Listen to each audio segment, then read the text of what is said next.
Bienvenidos a la unidad número 3, titulada La textolingüística.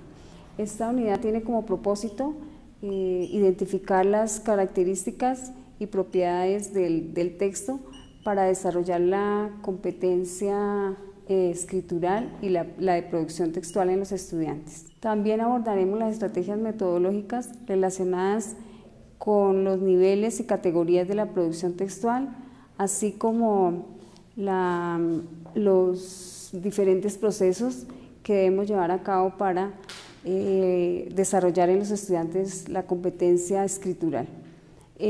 Los invito nuevamente para que participen de los foros y las actividades que hemos desarrollado para trabajar esta unidad, y de igual manera que interactúen con sus compañeros para conocer las opiniones de ellos relacionadas con la temática desarrollada.